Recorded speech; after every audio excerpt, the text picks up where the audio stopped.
Jay from the Congress League. You said that this victory belongs to us, which might be true, but I really think that this victory belongs above all to the Cuban Five. The example you gave was an inspiration to all of us. One aspect in particular that was very important to me is that how you act in jail among among millions of others, the way you were seen and the way you interact with the other prisoners. 97% of prisoners in federal prisons in the United States have not gone through a trial. They're all victims of the same scandalous justice system, and millions of families, not all of them knew your story, but were inspired. Many were inspired by the way you, in the United States, by the way you acted. An example of all of us. So my question is, what's next for us? Like, we're all here celebrating a victory, but where do we go from here? And I imagine it's the same. Where do the Cuban people? But you said we're facing challenges. How do we act from now on, and where should we go with it? Well, thank you for the question. I think, in my opinion, we have to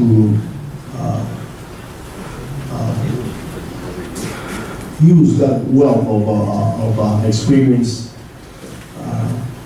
that was gained by the solidarity movement around the world in the struggle for the freedom of the Cuban Five, because the struggle has not ended. We won this battle. We won this fight, but the struggle continues.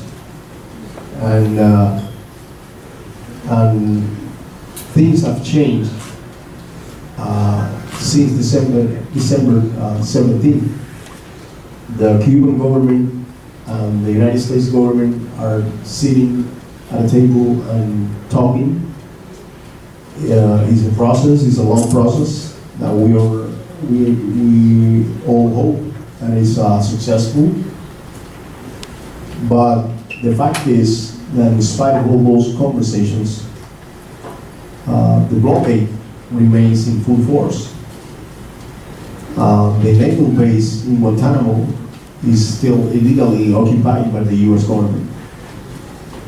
The U.S. government is not going to quit subverting or trying to subvert the order in Cuba. So fighting and struggling for the right of Cuba to self-determination is still there. And the fight to finally end the blockade is still there. The fight to make the U.S. government understand that the U.S. naval base in Guantanamo needs to be returned to Cuba is there. So there are many things, and there is, as I was saying, a wealth of experience in organizing, in creating initiatives, and trying to convey the message to the U.S. authorities. And that wealth of experience and organizing is something that is needed in this phase of the struggle too. There is always something to struggle for. I think life is struggling for something, to achieve something, and the horizon is always moving. We never tire of struggling. At least that's the way I look at it. And that's how I see the future. Organizing and using all that experience gained through these years to achieve those goals. I mean, I'm talking about the solidarity movement. the solidarity with Cuba existed since the triumph of the revolution. It is true that in the last 16 years, most of the energy, most of the resources, most of the time of the activists that joined the movement was involved in the struggle to free the Cuban Five because of the priority given to that goal. And it was true that it was a campaign, but solidarity always existed. We won this one, and we continue. And I would say that that's at least the way I looked at it is where we should be headed.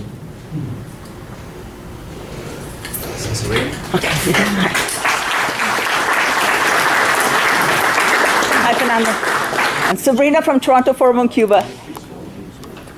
And I'm going to dare to disagree with you and with most Cuban people in the fact that I don't believe at all that you're to be feel indebted to us or the international solidarity movement in any way, shape, or form, personally, because I think that the international solidarity movement, just like when the five of you were in prison, and you considered it your duty because of your convictions to do the struggle that you did, I think that the international solidarity movement, should feel the same way. I mean, personally, that's what I think. So, and I think that the international solidarity movement and the world in general, whether people know it or not yet, the world are a lot more indebted to Cuba and the Cuban people, and of course, the Five and people like Che and of course Fidel. And if they don't know it now, they will know it eventually. But that's what I feel. I feel that the whole world has a lot more, much bigger debt of gratitude towards Cuba and all of you guys. That's all. Just a comment. Thank you for your presentation. My question is regarding the Cuban culture. A culture, as you mentioned, in prison with Oscar Lopez Rivera. You mentioned Mumia Abu Jamal, and for sure Leonard Peltier we know about. A culture when the Cuban Five were there, Antonio Guerrero became with this beautiful art in solidarity with the people of Palestine. And I know for a fact that the Cuban youth, in the heat of the special period in 1993, they said there is no today without yesterday, porque no hay hoy sin ayer, and with the Festival of Romerías, started to bring young people from around the world to celebrate culture, which I believe based on the thinking of Marty, where he says, Patria es humanidad, homeland is humanity. As one of the heroes of humanity, when Randy Clark first put it in the campaign for the Cuban Five, I would like you to please elaborate on this cultural behavior of the Cuban Revolution or Cuban leadership that has impressed the humanity world over. And as a Dr. Portillo the other day mentioned, as a young surgeon, he was put in a tribal area in Africa, and they told him, here is your translator. The translator was speaking an African dialect, and he had to learn that in order to say that. I would appreciate if you elaborate on this Cuban culture that has impressed the world a little bit more, that why we are gathered here and why humanity needs to save the Cuban Revolution as a beacon for humanity. Another simple question. This question's longer than my.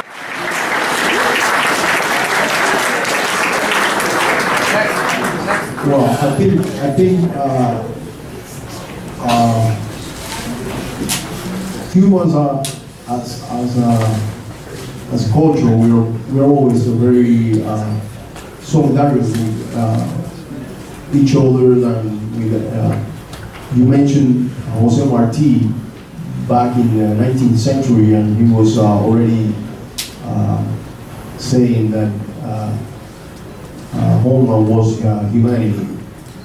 And so he had this concept of that we're not alone, and that we are part of something bigger. And the duty to serve that something bigger and to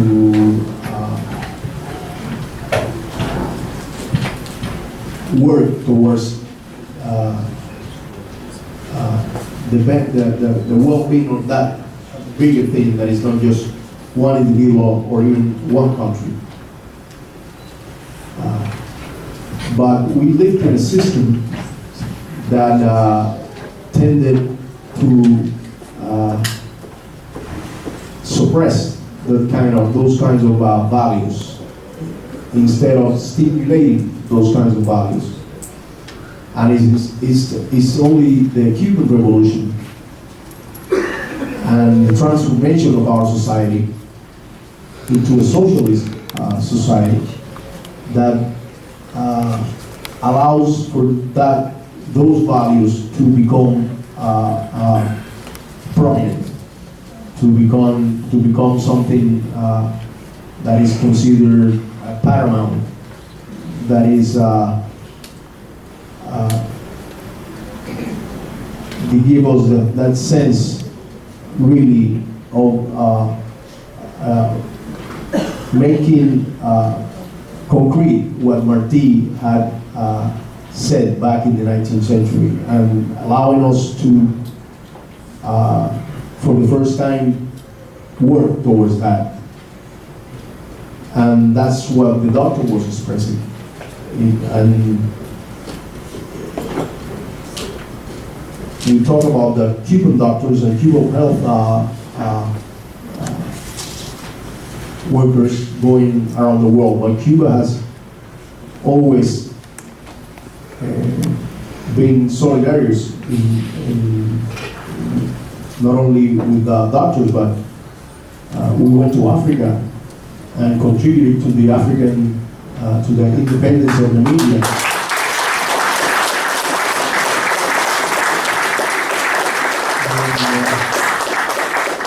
And contributed to the dismantling of apartheid in South Africa.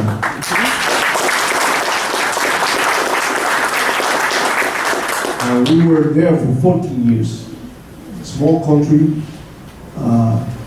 It was an effort that nobody would have thought possible for a country with resources, limited resources that we had.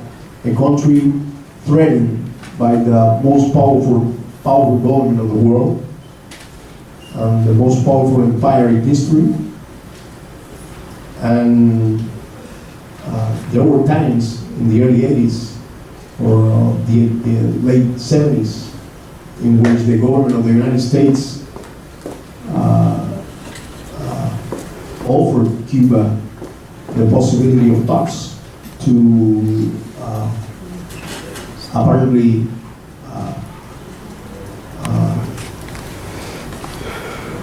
better the relations with Cuba. If Cuba withdrew their troops from Africa, it would have been very convenient to Cuba because we were really going through hard times and we were really threatened by the United States. And regardless of those pragmatic analysis, Cuba stood by its principles, and the response was that the issue of Cuba's presence in Africa was not part of the bilateral relations with the United States.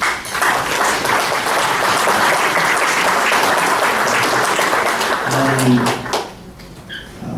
I don't want to sound chauvinistic, but as a Cuban, I have to say with pride that the effort that Cuba made in Africa, the presence for 14 years of our troops in Africa, is one of the most altruistic efforts that I know of. And I'm really proud of that. I'm really proud as a Cuban.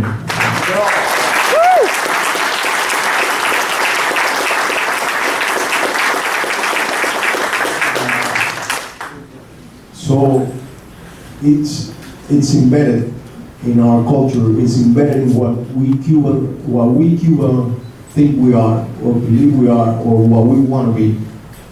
We're not perfect. We have things that might not be to the liking of some other people, like any other person, like any other culture, but we are very solidarious, and it's part of our culture. And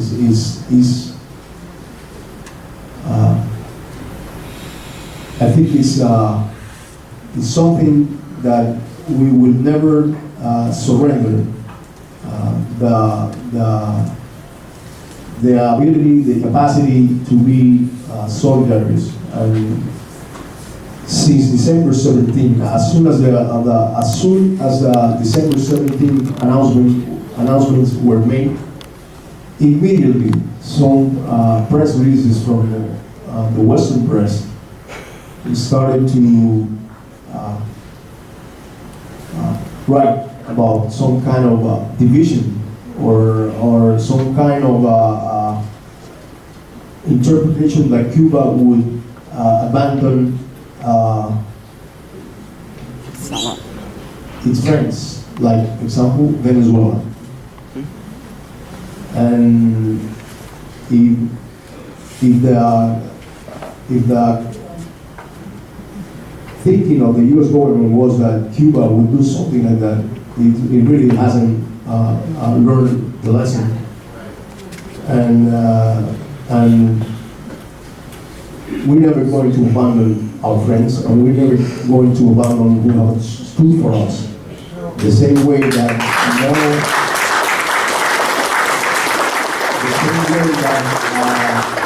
no diplomatic relations with the United States, no traveling of the U.S. citizens to Cuba is going to undermine or put in danger the relations that Cuba has with the Canadian people. The million Canadians that travel to Cuba, and the friendship that we have with so many people around the world, including Canadian people, and the solidarity with all the countries, as well as the solidarity that we receive from all the countries. I mean, solidarity is part of what we Cubans are.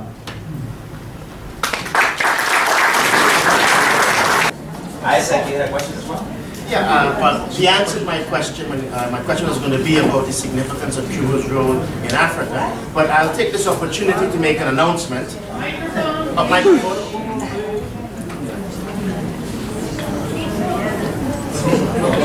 Fernando already sort of through precognition answered what I was going to, the question I was going to ask, which is about Cuba's critical role in Africa.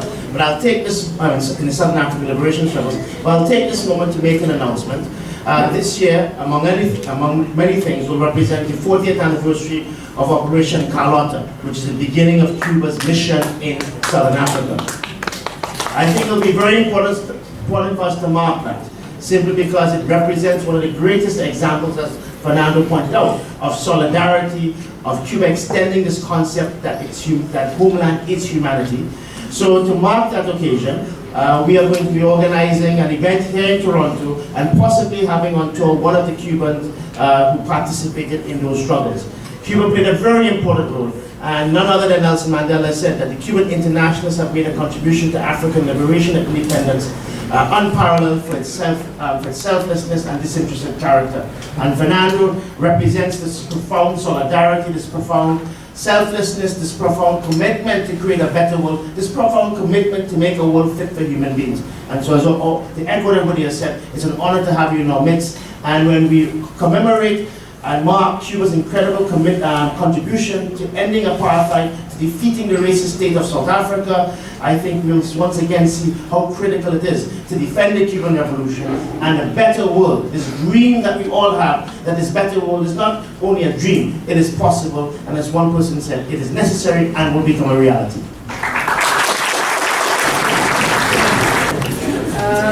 I'm Sophia. I am from the Young Communist League of Toronto, and I'm on the CCSA city here in Toronto, and I first heard of the Cuban Five struggle actually in 2012 when I attended kind of a people's court thing going on in a city hall. That's the first time I ever heard of the Cuban Five struggle, and just the veracity of the terrorist attacks that you and your brothers were seeking to defend Cuba against. Now, the following year, I visited Cuba in April 2013 and May 2013, and that's when I kind of realized the breadth of the Cuban solidarity efforts that have been going on for the past over 10 years or so that I had been unaware of before, and that was the first time I really engaged in this sort of stuff. And I actually wore a sandwich board at some point when I was visiting the Young Communist League headquarters in Havana. I wore a sandwich board with your face on it.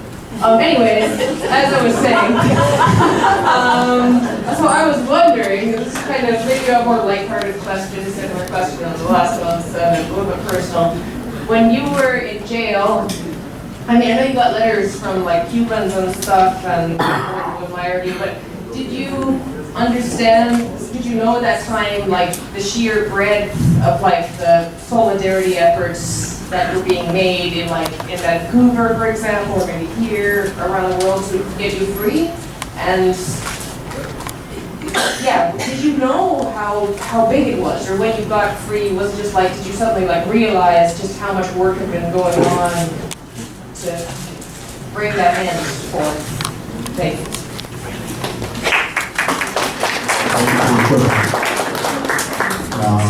We were very well aware of what was going on in the world.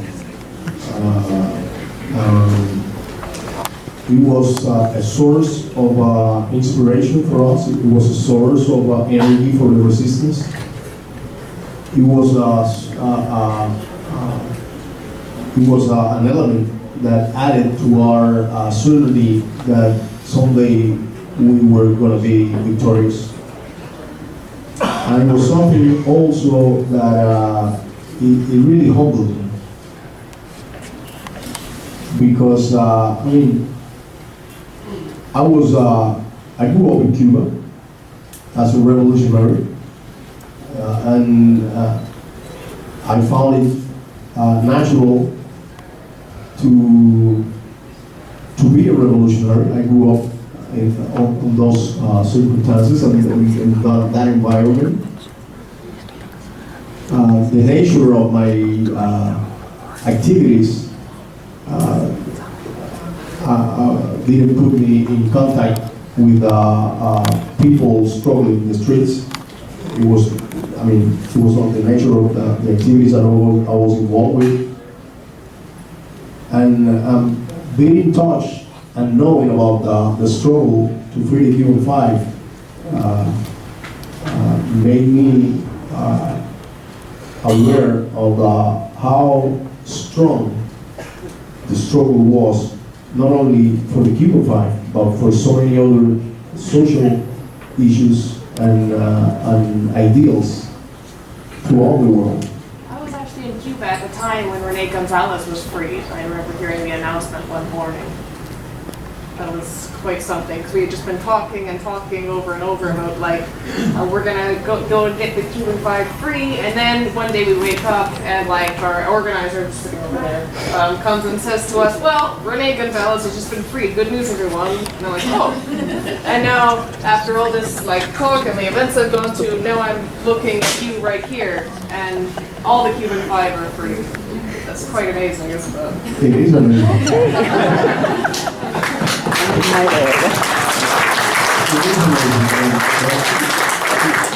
It is something that I was certain was going to happen. Of course, I never knew when it was going to happen, how long it would take, but I was certain that it was going to happen. And even in the case of Gerardo, whose situation was the most serious and complicated, I knew, and I was certain that he was going to be back in Cuba someday. Because Fidel said it. Because Fidel said it. Fernando, thank you very much for everything. Thanking you for the past, I hope you can also give me something to thank you for the future. Since December 17th, myself and friends of Cuba, have been having some complicated discussions that touch on a couple of questions that you referred to tonight. But if you can maybe elaborate a bit. One part of it is when you talked about the blockade and the blockade continuing and U.S. hostility to Cuba continuing, wanting to undermine the revolution. That's a very, very important point that with some of my friends, it's not so clear. They see the victory for the Five. They see Obama saying our policy has failed, which is a great triumph for Cuba. And they have a tendency to say things will be easier now for Cuba. The danger is less, not to see the blockade, and so on. So one of the things is for us to just understand better what is the impact today of the blockade on Cuba? Does it still exist? And so on. You touched on this, but I think I would like to understand this better, and I think it's a task force.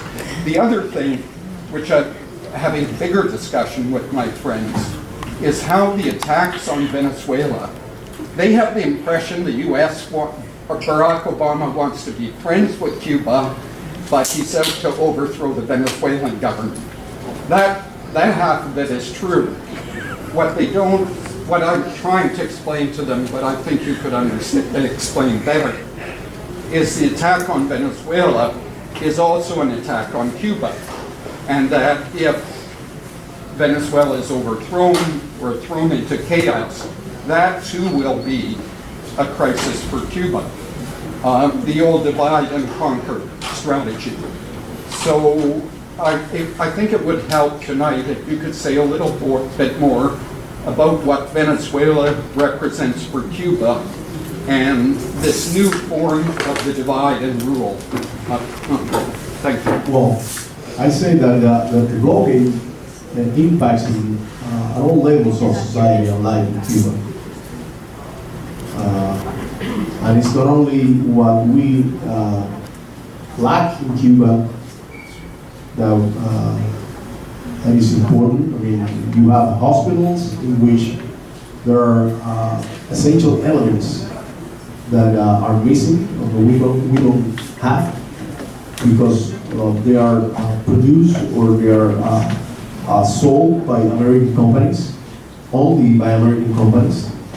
And there are children's hospitals in Cuba in which some products cannot be used to cure a child because we cannot buy it in the United States. There are drugs, medications that we can't obtain because the pharmaceutical industry is basically dominated by a few companies, most of them American companies, or the ingredients that we need to obtain to make those drugs in Cuba, or the fact that we cannot sell in the United States some very good drugs that are developed in Cuba by the biotechnology industry. The fact that we are considered a risk for any bank in the world that makes credit for Cuba be more expensive. The fact that a ship that docks in a port in Cuba cannot dock in the United States in the next 6 months, that means that the companies that transport merchandises throughout the world, they consider Cuba a risk. So Cuba have to pay more than any other country for transportation of the goods that not only Cuba has to buy those goods farther away, they have to pay more for that transportation because that ship will not be allowed to dock at a port in the United States in the next 6 months, and the United States is still the country that imports more goods than any other country. So it is important for any shipping company to be in good standing with the Americans. Just to name a few examples. I think regarding the other question, I think the United States attacks Venezuela because what Venezuela represents for Latin America. It's not for Cuba, it's for Latin America. When we were arrested in 1998, September 1998, we were placed in solitary confinement. We couldn't read a newspaper. We didn't know what was happening, not only around the world, we didn't know what was happening even in Miami. For weeks, in those dark conditions, somebody passed around and says something about a guy named Chavez winning the election in Venezuela. And that was a light of hope for us at that moment, in those dark circumstances. Of course, we didn't have the vision that Fidel had to be able to visualize what Chavez was going to become and what that would represent for Latin America. But we knew by instinct that it was something good, and that gave us hope. And then we followed the process. And, we were recently in Venezuela, and we were talking to everybody in Venezuela and explaining that the process, the Venezuelan revolution, has the same age that it developed through the years that we were in prison, and we followed that process through the news. The Venezuelan process has a very important role in efforts for integration in America, in Latin America. Chavez was the champion of integration of Latin American countries. And I think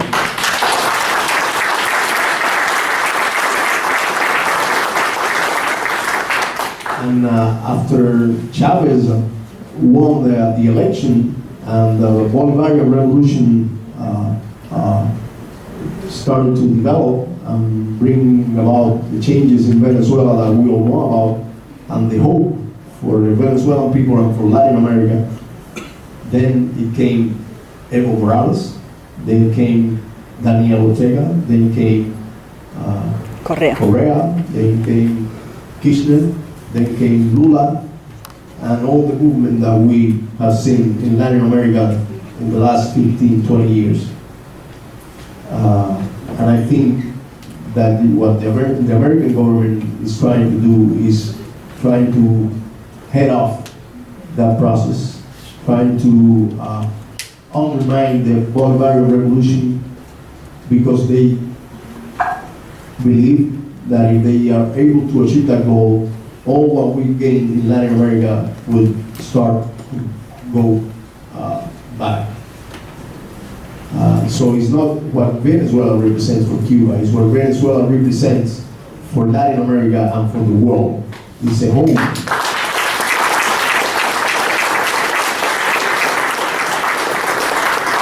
And it explains also why we need to be, besides the Venezuelan people, besides the Venezuelan government, the Venezuelan revolution, and we have to support them, and we have to be solidarious with them. And we have to denounce the attempts of the U.S. government to overthrow the process and to start the process of setting back what the continent has achieved. So that's We're running out of time, so we have time for 2 or 3, and then we're going to have a few words from our ambassador from Cuba, and there's also a short video we're going to see. So I apologize to people who have been very patiently waiting. So we have a question from compañero here. Yeah, my name is Albino. I'm friend of Cuba, and my question is this: it's a wave all over the world. They say, "Let's go to Cuba before the Yankees coming." I want to ask Fernando if is any chances of get Posada Carriles and Marco Rubio with all these terrorist groups go and infiltrate in Cuba right now? Well, I don't think Posada Carriles, the only way Posada Carriles will go to Cuba is if he goes to jail. Yes. I talk about just the, the groups of anti-Cuban.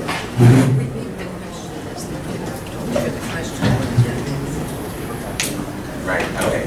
So, Albino, we're going to repeat your question if we could. Essentially, your concern was that some people now are talking about the fact that... yeah, because the tourists start coming, right? And they say, oh, let's go before the Yankees coming.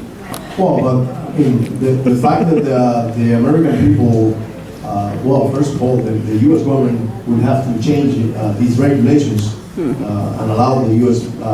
People to travel freely to Cuba for that to happen. Right now, as we speak, that is not allowed. Even though there are more people traveling to Cuba, but it's still, the regulations are still that they cannot travel freely to Cuba.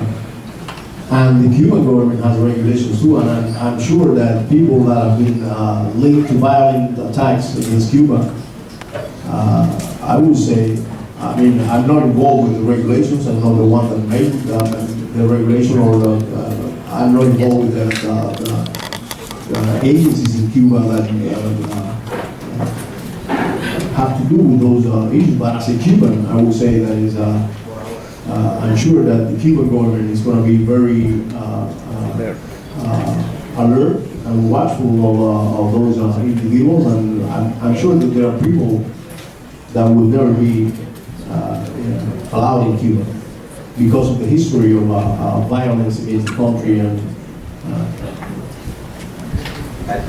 perhaps we could take the next two questions together so that we can expedite the process. So Mitzi and I know Santiago had their hands up before, so.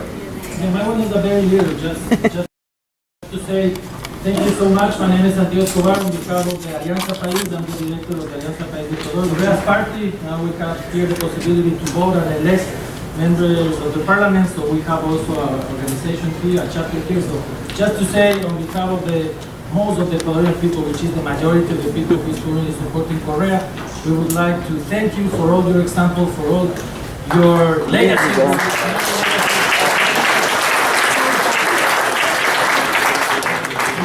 Enorme impacto for everyone. Thank you so much. Partido Comunista de Chile, y agradecerles a ustedes toda la ayuda que han prestado a nuestro país con las terribles tragedias que hemos sufrido en estos 2 últimos años. Tuvimos nuevo gobierno y tuvimos nuevas tragedias, pero los cubanos nos han ayudado de madre y estamos felices de corazón, porque cada vez que nos pasa algo llegan los cubanos corriendo para allá. Y la última vez que llegaron fue ahora en marzo, cuando se produjo el tremendo aluvión en el norte, que teníamos a los compañeros con el barro hasta el cuello. Gracias, compañeros médicos cubanos, porque nos han ayudado mucho. Y enseguida quiero dirigirme a Fernando. Tuve la felicidad de estar, I was happy to be in Cuba the day when our 3 heroes were liberated, just by pure chance. I never thought that was going to happen. I've been involved in the solidarity work in the 40 years that I'm here in Canada on exile. And so I was very happy. But my question to you is completely different to many of the previous ones. And it's just to know how you received the news when you were to be liberated? Because it's one question that many of us, we were wondering. How did they get the news? And when they got together, it must have been something so incredible. That's my question. Pero, are you talking about my liberation? Bueno, la liberación de los tres y de ustedes dos, pero ustedes Oh, because I'm asking separados. because in my case, I knew when I was going to be, I knew when I was going to be La de president. nosotros, compañeros, eso es. Well, Que lo deben haber contado en Cuba, seguro. yes, but no, none of us knew what was going on. None of us knew about the negotiations and the conversations that were taking place. We started to notice unusual things that were happening. And the first one was that Gerardo had been transferred from the prison where he had spent his last 12 years, and he had been transferred to a place in the state of Oklahoma. It's a transfer center. They transfer a prisoner to that place, and from that institution, it is transported to different destinations, because Oklahoma is in the middle of the continent, a continental United States. He spent a few days there, and when he had been there for 10 days, we noticed that Ramon and Tony were transferred to a place in North Carolina, and that they both were at the same place, which was very unusual. It had never happened before. That was something that called my attention, but I couldn't say for sure what was happening. I thought, well, maybe the United States government had decided to place them in a better condition. Then one day somebody tells me that the three of them are in the same place. So my hopes started to get stronger, but I didn't want to be over-optimistic, and I said, well, maybe the individual that was in prison in Cuba, I knew that he was well treated, and maybe the U.S. government wants to have a gesture and put the three of them together. But then the next day in the morning, a person calls me and tells me, check the webpage from the BOP. The Bureau of Prison has a webpage in which you input the name of the inmate and his registered number, and you can see where he's at and his release date, his projected release date. It doesn't matter whether it's 20 years from now, his projected release date. And that person called me early in the morning and says, that's December 17th. She called me, it was like 7:15 in the morning. And she tells me, check the webpage because the release date is 17 December. So I went to my office and I checked the webpage and it was there.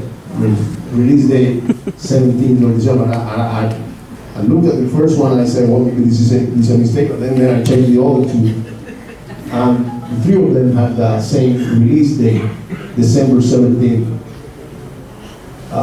Then a few minutes later, 45 minutes later, CNN was talking about the release of Alan Gross, the possible release of Alan Gross, and the ticker at the bottom of the screen was speculating about it might be an exchange for 3 Cubans. Telesur was already mentioned something, and well, somebody called me and says, "Where are you at now?" I say, "I'm at my office. I am at my office in a very popular area of Havana. And they tell me, just wait there, we're gonna pick you up. And that was it. I arrived at the place and they were there. It was about 9:30, 10 in the morning. And it was unbelievable. I cannot describe what happened that day. But I will do that.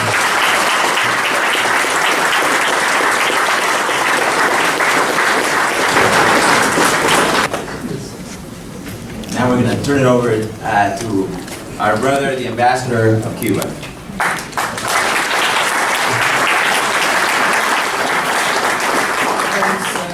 Very brief. Thank you again for being here tonight. It has been a wonderful meeting. In my account, we have had today more than 250 or 300 people, which is, if it is not a record, it's a good average.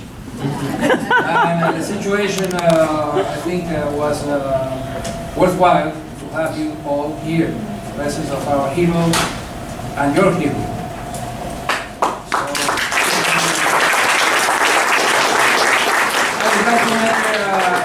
Announcements.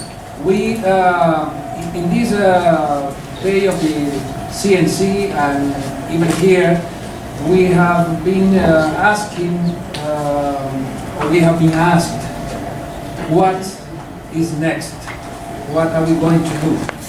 And of course there are big things, big issues in which we have to work. But there's also small things, small projects in which we have to work. And one of them is the Pan American Games. We are having the Pan American Games next month. And we are having a big delegation of Cuban athletes, more than 450. And together with all the personnel, it will be around 700 Cubans in that delegation, plus the cultural part. So we need the support of all of you to come to our games, to support the Cuban athletes. And we want to announce today that we have already a blog for the Pan American Games, for the Cuban delegation of the Pan American Games. We have a Facebook page also for the Cuban delegation where you can find everything. The athletes are completely.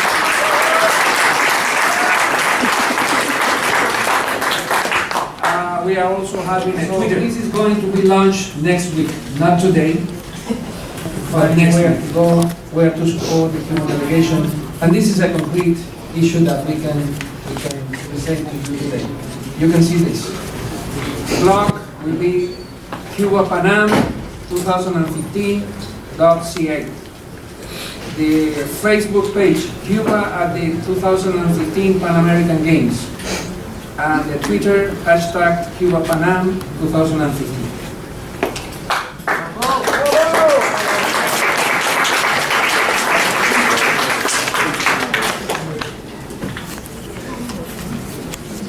And we are having also cultural activities. En ese contexto de actividades culturales, en el contexto del teatro, durante los Juegos Panamericanos, bueno, voy a hablar inglés, el 23rd of July, a play dealing with one of the Cuban great national heroes, one of the national poets of Cuba, the first of them, the first revolutionary poet in Cuba, José María Heredia. A play based on his life is being put on here in Toronto, and you're invited to look out for that and to attend the play if possible. It is a stirring play being produced by Veronica Tennant.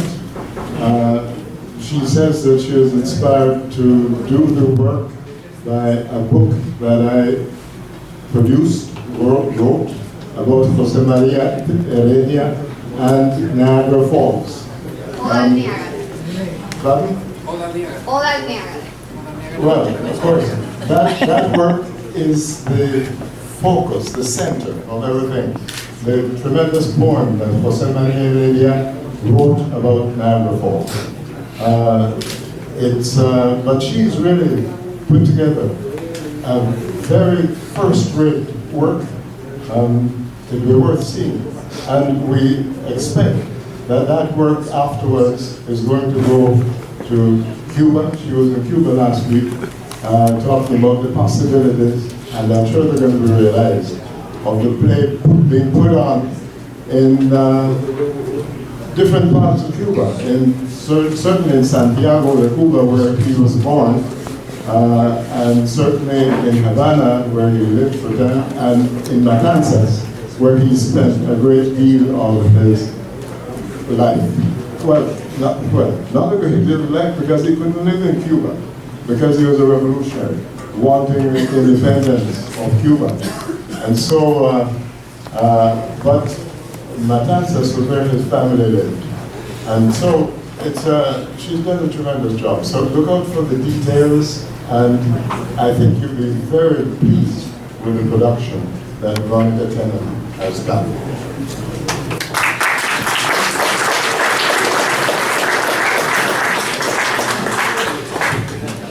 So, just to wrap it up, we're going to have an opportunity to mingle, but it's not going to be very long because we have to remove the chairs and be out of here by 10.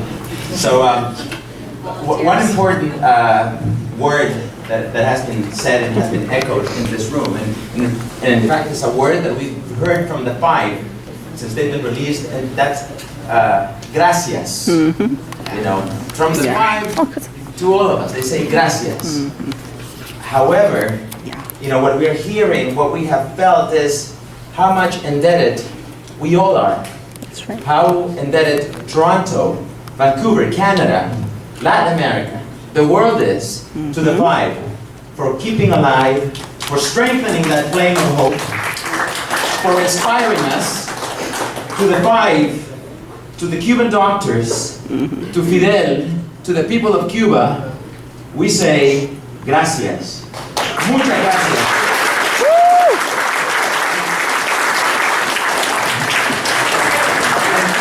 And the only way, the only effective way to say gracias is like Fidel says, a seguir luchando hasta el último respiro. To keep on the struggle till our very last breath. Muchas gracias, Fernando, muchas gracias a nuestro hermano.